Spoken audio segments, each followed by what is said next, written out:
सबसे पहले तो ऐसा नियम था कि शादी की जिम्मेदारी दो लोगों की होती थी, एक पंडित जी की और दूसरी नाऊ ठाकुर की। आप क्या नाऊ को क्या बोलते हैं? मालवा पर ठाकुर, जो दाढ़ी वाड़ी बाल वाल काटते उसे क्या बोलते हैं? नाई, नाई ही बोलते हैं ना। हाँ, से नाई है ना।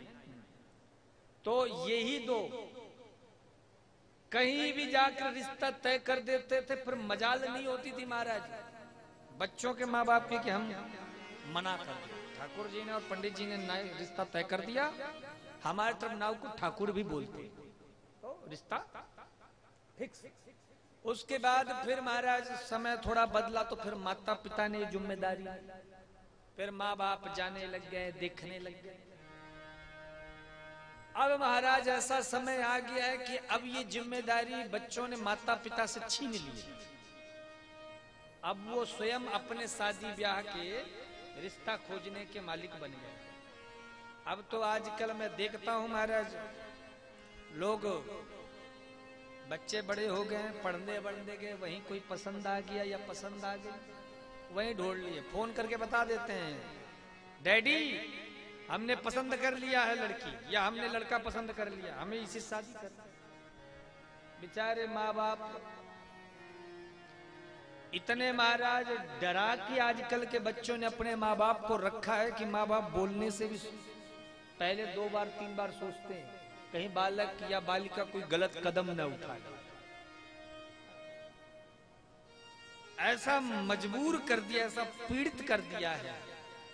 और अंत में महाराज माता पिता ना चाहते हुए तो आजकल के बच्चों ने तो माँ बाप से भी ये सुख छीन लिया, खुद ही अपने शादी ब्याह के मालिक बन गए। और शहरों में तो महाराज एक चीज मैंने और देखा, बड़े बड़े शहरों में, मैं नाम नहीं देखा, माता पिता खुद कहते हैं कि हमने तो गुरुजी अपने बच्चों को बोल रखा है कि तुम अपनी मर्जी से ढूंढ ढाल लो, हमें ये झंझट नहीं करना, अपने से ढूंढ डाल लो, बस हमको बता बस देना।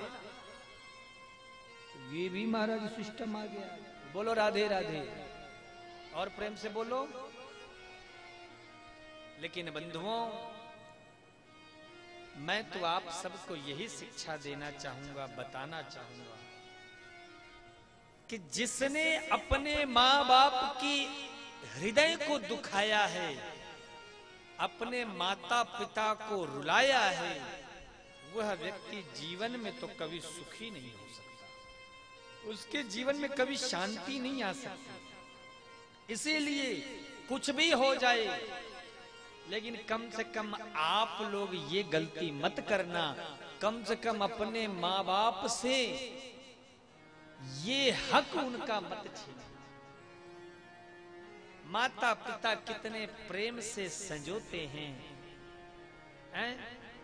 हम अपनी बिटिया के लिए ऐसा योग्य वर देखेंगे, ऐसा लड़का देखेंगे।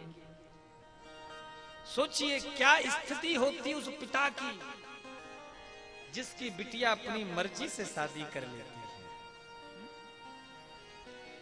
मैं कहता हूं बच्चे अगर ज्यादा पढ़े लिखे नहीं है कोई बात नहीं, थोड़ा कम पढ़े लिखे चल जाएगा, ज्ञान देना जरूरी है, शिक्षा देना जरूरी है, पर इसके साथ साथ संस्कार देना भी बंधुओं बहुत आवश्यक है। अगर संस्कार का अभाव रहेगा तो सही गलत का उन्हें ज्ञान नहीं हो पाएगा। आजकल तो बंधुओं ऐसा है, रोका किसने है? बोले एक लड़का भी था उसके साथ, हमें बोले इससे शादी करना, हमने कहा हमारा क्या जा रहा, करो। बोले नहीं हमारे मम्मी पापा नहीं मानते तो मत करो। बोले नहीं नहीं हम इसके बिना रह नहीं सकते, जी नहीं सकते, हम तो मर जाएंगे। मैंने कहा अच्छा मर जाओगे? बोले हाँ गुरुजी। मैंने कहा अच्छा कुछ बनाने बनाने आता है, खाना वाना कुछ रोटी होती? बोले गुरुजी मैगी बना लेती है, 2 मिनट में तैयार हो जाती मैगी। मैंने कहा मैगी से जिंदगी चली, यही जिंदगी भर मैगी खाकर के ही बिताना है? तो वर्तमान की स्थिति ये है साहब कि रोटी बनाने नहीं आ रहा, लेकिन प्यार बहुत अच्छे से करना जानती है। इसीलिए बंधुओं, बात जरा गंभीर है। इस बात को समझो कि प्रेम है क्या, प्यार है क्या।